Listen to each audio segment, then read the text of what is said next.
And the statistical jargon and used in psychology, Pete refers to the probability that the difference you see between two groups of introverts and extroverts, say, or males and females, could have occurred by chance. As a general rule, psychologists report a difference between two groups as significant if the probability that it could have occurred by chance is 1 in 20 or less. The possibility of getting significant results by chance is a problem in any area of research, but it's particularly acute for sex differences research. Suppose, for example, you're a neuroscientist invested in what parts of the brain are involved in mind reading. You get 15 participants into a scanner and ask them to guess the emotion of people in photographs. Since you have both males and females in your group, you run a quick check to ensure that the two groups' brains respond in the same way they do. What do you do next? Most likely you publish your results without mentioning gender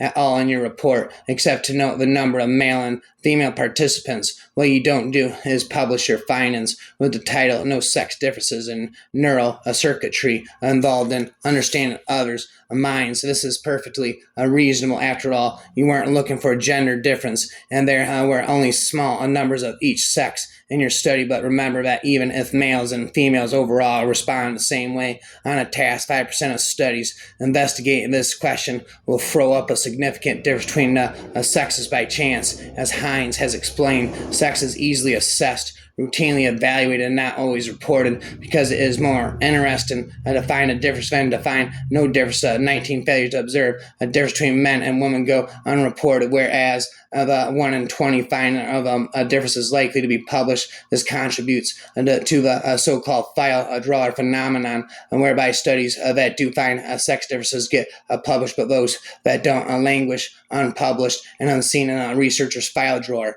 Which do you think is more valuable to humanity? Finding ways to tell humans that they have free will despite the incontrovertible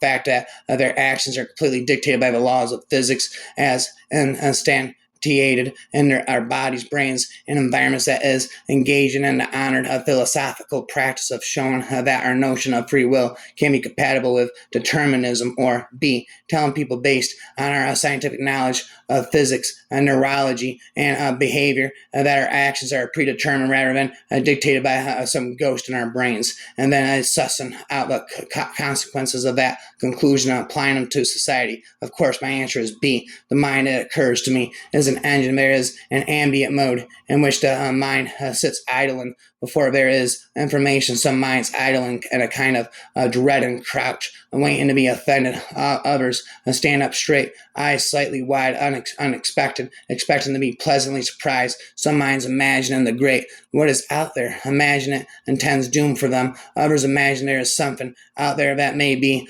suffering and in need of their help. Which is right? Neither, both. And maybe all of our politics is simply neurology writ large. Maybe there are a finite number of idling modes. Maybe there are just two broad modes, and out of this fact comes our current division. The spirits of the brain are directly connected to the testicles. This is why men who weary their imagination in books are less suitable for procreative functions. Some people with Tourette's have finding tics, sudden, seemingly motiveless urges or compulsions to throw objects. I see somewhat similar fleeting behaviors, throwing out tics in my 2-year-old godson, now in a stage of primal antinomianism, anarchy. Nonconformists aren't just going against the grain, they're going against the brain. Either their brains aren't taken the easy way out to begin with, or in standing apart from their peers. These students are standing up to their biology. The human brain takes in information from other people and incorporates it with the information coming from its own senses. Neuroscientist Gregory Burns has written many times that a group's opinions trumps the individual's before he even becomes aware of it. It is only water as long as its internal realm of 2 atoms of hydrogen and 1 atom of oxygen remains intact. If you break the structure, break that structure, which we call H2O, it ceases to be water. Likewise, a soul remains a soul as long as its neutral structures remain intact. If you mess with those structures, then the entire personality of the soul may get radically altered. So to think even further, if those neural structures inside your head stop working, then the soul ceases to exist forever. Neurons giveth, neurons taketh away. By neurons we forge self. With neurons we fade away. Within neurons cosmos come to life. Within neurons worlds come to an end. Neurons are building blocks of walls, as well as the instrument of bridges. There is not one but two cosmos, and one made by nature and never by neurons. We are the makers of observable reality, shaped by hopes and biases of our own. Neurons are of a birthplace of God. Neurons produce all ghosts and goblins. Like life is a concoction of neurochemistry. Boone and Bane are both our making. Neurons giveth, neurons taketh away. By neurons we forge ourselves. With neurons we fade away. Dopamine is the brain's blood sugar. It should be stable, not fluctuating for your health. Consciousness contains the cosmos. Cosmos contains the consciousness, all rooted in specks of jelly, of firing and frenzy inside of your head. When neurons fire, we see light. Lack of oxygen conjures a tunnel of near death. Hallucinogens kick in. Thus we experience kingdoms, mythical. Neurons forge the fabric of reality. Within neurons are paradises born. Neurons concoct our fabled purgatory. Thus our strong beliefs rule perception. Neurons are the birthplace of order. Within neurons of order comes to end. Neurons are the root of mindlessness, as well as the instrument of mend.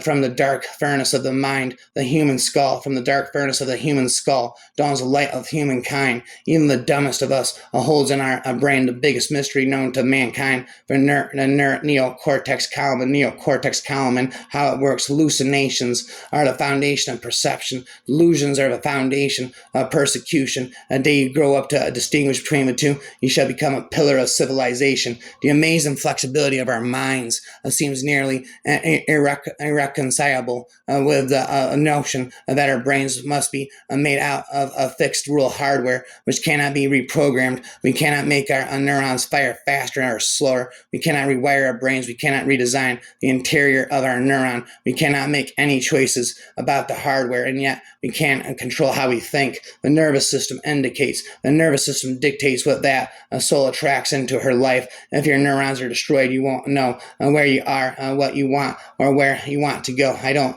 make baseless claims like I'll remove all your fears, I'll remove all your anxieties, I'll remove all your insecurities. I am a scientist, not an influencer, which means I am duty bound to adhere to the truth, no matter how inconvenient they are, instead of peddling comforting lies for exposure. And the truth is, if bombarding people with some fancy facts about the mind remove their worries, every household with a DSM, a diagnostic, and a statistical manual of mental disorders would be the happiest place on earth. A fact is a state of matter. Truth is a state of mind. Matter makes the mind, sure, but the fathom the matter behind mind and its fullest intricacies will take us a millennium more. But don't be fooled by my attire. You think of me a fool because I want you to think of me a fool. I am a behaviorist, and by behaving idiot, I study who's true, who's a tool. I don't dress all ancient like a monk. Yet monks come to hear the words.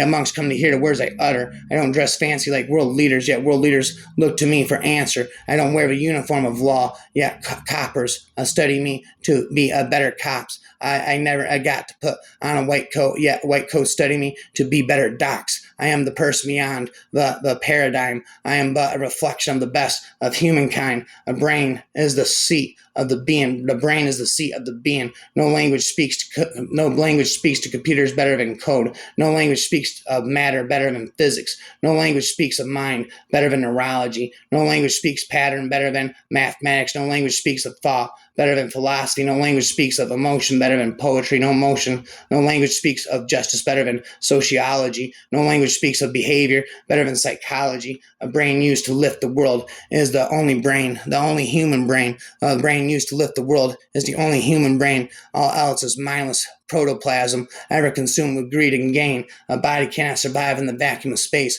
Mind cannot survive in the vacuum of time. Brain cannot survive in the vacuum of skull, so it floats about in the fluid of the spine. And there is no spirit outside the domain of neurons. The human brain, for all its sophistication, would be useless without is linked to the outside world. Consider one experiment that illustrates this. Point volunteers hallucinated when they were deprived of sensory input by being blindfolded and suspended in warm water in a sensory deprivation tank. One saw a change in charge in pink and purple elephants. Another heard a chorus. Still others had taste hallucinations. Our very sanity depends on a continuous flow of information from the outside. What you perceive becomes your reality. What you believe becomes your reality. Brain weaves its own fabric of truth. Why not weave some delectable unity? Sometimes I don't know if it's my eyes or my memory or both. Sometimes I don't know if it's my eyes or my memory or both. At birth, we become elements to entity. Upon death, the entity reverts to elements. At birth, we become elements to entity. Upon death, the entity reverts to elements. Make sure to make your trip mean something. A more reason to transcend foolish containments. The truth about resilience is that it's a learned behavior. If you gravitate toward hopelessness, it's not because you're hopeless, but because your brain has done it so many times before. If your mind naturally goes to despair, it's not because your situation is dire, but because you have developed strong neural pathways for despair. There is nothing free about your will. All of it is conditioned to the hilt. If you are to foster any original will, a lot of soil you've got to till. Blah, blah, blah. Perception is not observation. Perception is prediction. The brain doesn't care about observing, but it only puts forward a self-serving illusion. Your will is but a puppet to that illusion, which means you are but a puppet to evolution. You do have the brain power to take control, but it'll take a lot of inconvenient self-correction. If you can do that, you shall raise as sapiens, or you'll just end up as compost in nature's garden. There's a rapping, spitting, speaking.